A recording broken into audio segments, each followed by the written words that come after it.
Assalamualaikum warahmatullahi wabarakatuh.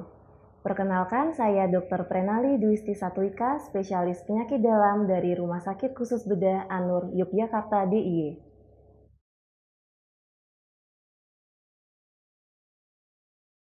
Akhir Ramadan disambut dengan perayaan Idul Fitri sebagai hari kemenangan. Perayaan ini biasanya dilengkapi dengan berbagai macam jenis makanan dan minuman dengan aneka rasa, mulai dari manis hingga gurih yang menggugah selera. Meski selama 1 bulan penuh kita telah menahan haus dan lapar, namun mengapresiasi diri dengan makan sebebas-bebasnya bukan menjadi hal yang tepat dilakukan pada saat Lebaran. Seperti yang kita ketahui, perayaan Idul Fitri di Indonesia selalu identik dengan menu tradisional yang penuh dengan rempah dan kaya bumbu. Dari opor ayam, rendang, sampai sambal goreng hati, semua hidangan Lebaran ini tentu tinggi lemak. Jika Anda tidak mengontrol asupan makanan selama Lebaran, maka kolesterol, asam urat, gula darah, dan tekanan darah bisa meningkat.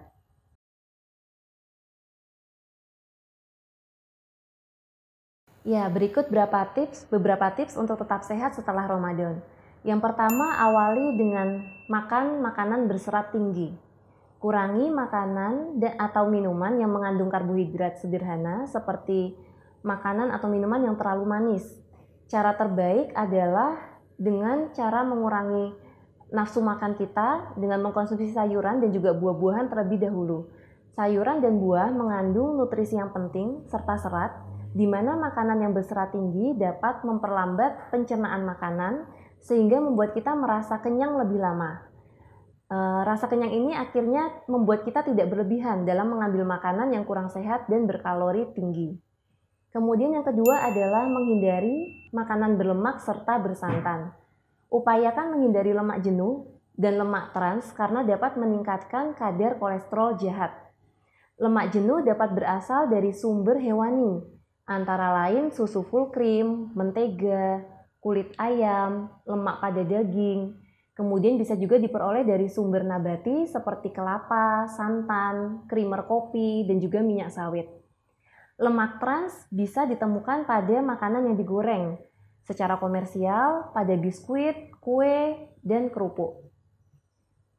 Kita lebih dianjurkan untuk memilih lemak tak jenuh, bisa berupa lemak yang tunggal maupun ganda. Untuk yang tunggal seperti alpukat, minyak zaitun, minyak wijen, kacang almond, kacang tanah, kacang mete, atau lemak tak jenuh ganda seperti ikan yang berminyak, biji-bijian, minyak jagung, dan minyak biji bunga matahari.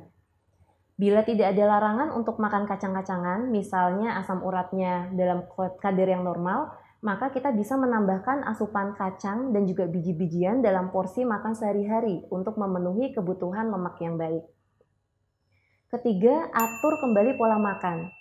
Salah satu poin penting dari Ramadan adalah kita mampu memahami sinyal tubuh saat merasa lapar maupun kenyang. Konsumsilah lebih banyak makanan di waktu sarapan.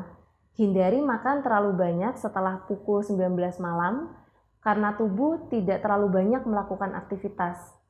Kemudian yang keempat, batasi porsi makan. Makanlah pada saat lapar dan berhenti sebelum kenyang. Dengan catatan bahwa isi lambung ini kalau bisa diupayakan terdiri dari 3 bagian, yaitu sepertiga bagian untuk makanan, sepertiga bagian untuk air, dan juga sepertiga bagian untuk udara. Komposisi ini yang mendorong terjadinya sistem metabolisme di dalam lambung yang seimbang, baik, dan juga berkualitas. Yang kelima, perbanyaklah aktivitas fisik. Banyak orang yang mengurangi atau bahkan berhenti berolahraga di bulan Ramadan. Bagi mereka yang memang belum memiliki jadwal olahraga rutin sejak sebelum Ramadan, sebaiknya disarankan untuk mulai berolahraga. Yang keenam, cukupi cairan harian. Umumnya setiap orang dianjurkan minum air putih sebanyak 8 gelas atau kurang lebih 2 liter per hari. Akan tetapi kebutuhan air setiap orang berbeda, tergantung berat badan. Salah satu cara memperkirakan kebutuhan cairan harian pada orang sehat adalah 30 ml dikalikan berat badan. Untuk mengetahui cukup atau tidaknya air di dalam tubuh bisa dilihat dari warna urin. Apabila warna urinnya pekat, berwarna kuning pekat artinya kita kurang minum. Apabila warnanya terang mendekati jernih, artinya cairan sudah cukup. Kemudian yang terakhir adalah cukup istirahat dan jaga kesehatan emosional. Tidur 6-8 jam sehari merupakan waktu istirahat yang cukup. Pikiran juga perlu dijaga agar tidak mudah stres. Salah satu hal yang paling kita rindukan ketika Ramadan adalah rasa kepuasan setelah siang dan malam dihabiskan untuk berdoa serta membaca Al-Quran. Tidak mengherankan bahwa 1 bulan Ramadan ini yang telah kita habiskan akan memberikan suatu pengalaman spiritual yang memiliki efek menenangkan jiwa serta memulihkan keadaan pikiran. Salah satu cara untuk menghidupkan kembali ketenangan spiritual tersebut adalah dengan merutinkan bangun untuk sholat tahajud, membaca Al-Quran, berzikir, serta berdoa.